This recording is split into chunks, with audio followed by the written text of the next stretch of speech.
Olá, hoje falaremos da teoria cinética dos gases, o conceito de gás ideal. Somos do grupo 34, constituído pelo Enzo, Guilherme, Matheus e Nicolas. Agora vou dar uma breve introdução a respeito do assunto.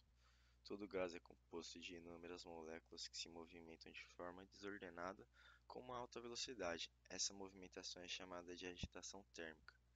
Basicamente, o grau de agitação serve para identificar a temperatura dos gases. As moléculas dos gases têm tamanho desprezível em relação à distância entre elas, o que faz com que o volume ocupado pelas moléculas de um gás seja praticamente desprezível.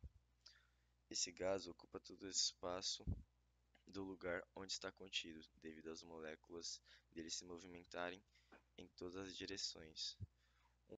Bom, prazer, meu nome é Guilherme e nessa apresentação eu vou fazer a relação entre pressão, temperatura e a velocidade das partículas que constituem um gás ideal, certo? Basicamente, dado esse cubo que tem um gás ideal, uma partícula, e de acordo com o que o Enzo falou, as colisões que essa partícula vai sofrer vão ser perfeitamente elásticas e ela só vai se colidir com a parede desse cubo, certo? A gente faz essa simplificação. Dessa forma, se a colisão ela é perfeitamente elástica, a gente tem um Vx, depois da colisão a gente tem um menos Vxi, certo? Porque ela basicamente vai mudar o seu sentido. Então, a variação sim do momento, ela seria dada pelo momento final menos o momento inicial, que seria menos 2mvx, no caso da partícula. Mas a taxa média com a qual o momento é transferido pela parede seria 2mvx sobre o ΔT. O ΔT, como a gente leva em consideração que para transferir um momento a partícula ela tem que ir e voltar, a gente tem que o ΔT seria 2L sobre o Vx, certo? Jogando na fórmula, manipulando um pouco, a gente chega nessa expressão para a taxa média com a qual o momento é transferido. De acordo com as leis de Newton, a gente sabe que a força é exatamente a taxa média com a qual o momento é transferido, certo? No caso, a força que age sobre a parede.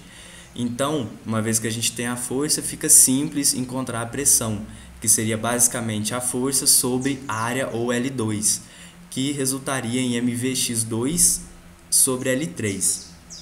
Agora, uma parte que é um pouco sutil é que nesse estudo a gente está levando em conta as velocidades de cada partícula, certo? Então, isso daria um somatório em I relacionando com o número de partículas. Mas como uma ótima simplificação ou aproximação, a gente tem que n, que é o número de partículas, vezes uma velocidade média, resulta num número relativamente próximo. Aqui é basicamente isso, só que aí eu escrevo em termos de número de mols vezes número de Avogadro, que por sua vez m vezes número de Avogadro é igual a massa molar, e eu chego nessa expressão aqui, certo? E aí, eu tenho que, de acordo com o que o Enzo falou, a gente está no espaço isotrópico, isso é, velocidade média é igual a Vx mais Vy mais Vz, onde esses três últimos, né, a equação do lado esquerdo ela é igual, ou seja, velocidade média é igual a 3 vezes o Vx, certo? Não tem nenhuma velocidade privilegiada. Dessa forma, eu passo 3 dividindo e chego nessa outra fórmula aqui, certo? Uma vez que eu relacionei pressão com a velocidade média quadrática, é relativamente simples. A partir da equação de Clapeyron, eu basicamente tenho PV, corto o V com o V, é igual a nRT, simplifico o N e chego que velocidade média quadrática é igual a 3RT sobre M, ou velocidade média das partículas que constituem um gás ideal é igual a raiz de 3RT sobre M, certinho? Olá, eu sou o Enzo e eu vou falar um pouco sobre os postulados da teoria cinética dos gases.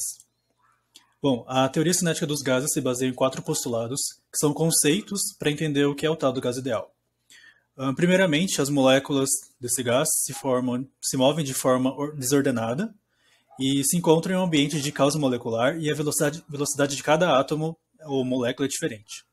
Segundo ponto é que as moléculas não possuem interação, E além das colisões, não há força de atração ou de repulsão, e a única energia presente no sistema é a energia cinética.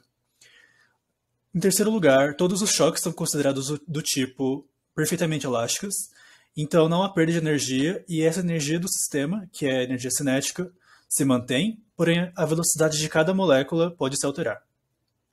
E por último, as moléculas possuem volume próprio desprezível, um volume infinitamente pequeno em comparação ao volume ocupado pelo gás. Aqui tem um GIF que explica mais ou menos como funciona esse sistema. Os gases reais, que são todos os gases presentes na natureza, isto é, um ambiente em que há colisões inelásticas entre as partículas, se aproximam do comportamento dos gases ideais quando são submetidos a regime de alta pressão e baixa temperatura. E por coincidência, nas condições ambientais de temperatura e pressão, a CATP, que é 20 graus Celsius e 1 atm, a maior parte dos gases se comporta de forma próxima do ideal. Mas como atingir essa condição, né, de alta pressão e baixa temperatura?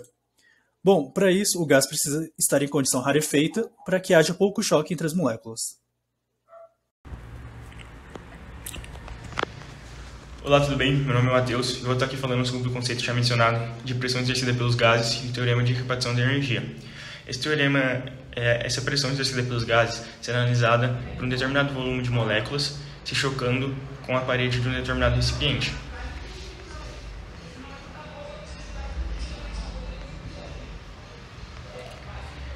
A gente pode fazer algumas, a respeito dos cálculos, a gente pode fazer umas relações com a pressão, como por exemplo a pressão relacionada com a energia cinética, que na fórmula já deduzida a gente tem que pressão vezes volume é igual a 2/3 do número de moléculas vezes a energia cinética média.